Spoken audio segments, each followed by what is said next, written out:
Hello students. तो जो ये आज की वीडियो है इसमें हम क्लास 12th की ज्योग्राफी के चैप्टर नंबर 3 भू संसाधन और कृषि लैंड रिसोर्स एंड एग्रीकल्चर इसके टॉप 10 एमसीक्यूज के बारे में देखेंगे।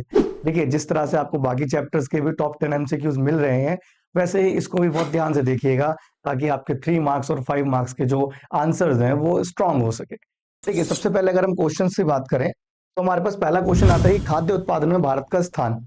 देखिए, पहली बात तो इसमें तीसरे की बात की जा रही है। तीसरा देखो, अलग अलग कैटेगरीज में इसमें कई ऐसी फसलें लाइक फ्रूट्स एक ऐसी कैटेगरी है जहां पे भारत नंबर 1 पे है प्रोडक्शन में। बट अगर आप ओवरऑल देखिएगा तो इसको करेक्शन करके सेकंड प्लेस रखिएगा। पहले पे चाइना रहता है, सेकंड नंबर पे भारत का स्थान रहता है कृषि के फसल उत्पादन में। दूसरा, खरीफ फसलों की अगर हम बात करें तो इसकी अवधि क्या होती है, ड्यूरेशन क्या होती है। तो देखिए, ये ऐसी फसलें होती है जो जून जुलाई में बोई जाती हैं और सितंबर अक्टूबर में कटाई जाती है या फिर हार्वेस्टिंग इसकी करी जाती है। और इसमें कुछ मेनली अगर आप देखो, धान, मक्का, बाजरा, सोयाबीन, कपास, अरहर और जूट, कुछ इस तरह की फसलें आपको देखने को मिलती हैं।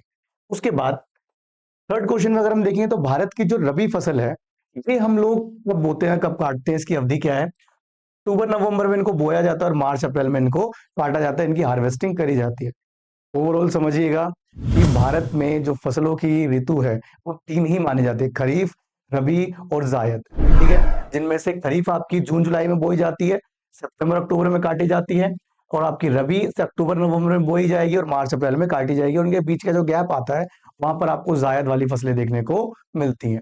उसके अलावा अगर आप रबी फसलों के एग्जाम्पल्स की बात करोगे तो इसके अंदर गेहूं है, चना है, सरसों है, जौ, मटर, कुछ इस तरह की मुख्य फसलें देखने को मिलती हैं।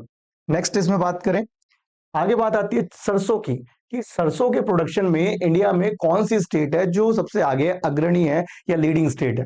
तो जवाब रहता है राजस्थान।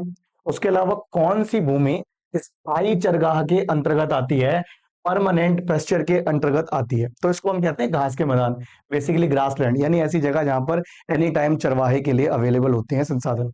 उसके अलावा फसल सघनता, इसका मतलब क्या होता है, क्रॉप इंटेंसिटी। देखिए, सब साल में एक वर्ष में बोई गई फसलों की जो टोटल संख्या होती है, इसी को हम क्रॉप इंटेंसिटी कहते हैं या फिर फसल सघनता कहते हैं। उसके अलावा भारत अधिकतर किस विशेष किस्म की कॉफी का उत्पादन करता है। देखिए, भारत में अगर आप कॉफी की बात करेंगे तो कर्नाटक आता है कॉफी को सबसे ज्यादा उगाने में। भारत में स्पेशली 2 टाइप की हैं, अरेबिका और रोबस्टा।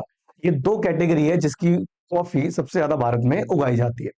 इसके अलावा नेक्स्ट की बात करें, नेक्स्ट रहता है हमारे पास हरित क्रांति का जन्म किसे कहा जाता है। तो यहाँ पर नाम याद रखिएगा, एम एस स्वामीनाथन। और याद रखेंगे समय, यानी जब 1960s में 1960 के दशक में भारत में खाद्य संकट था, तो उस खाद्य संकट को हरित क्रांति के माध्यम से दूर किया गया था। और हरित क्रांति का सीधा सा मतलब क्या था कि आप फसलें उगाओगे लेकिन पारंपरिक तरीकों से नहीं, रासायनिक पद्धति या फिर वैज्ञानिक पद्धति, साइंटिफिक मेथड से। उसके बाद भारत में चावल की खेती के लिए सर्वाधिक उपयुक्त जलवायु, सबसे ज्यादा सुटेबल क्लाइमेट कौन सा है। तो उष्ण और आर्द्र, हॉट एंड ह्यूमिड। उसके बाद प्रतिभूमि का क्या अर्थ है।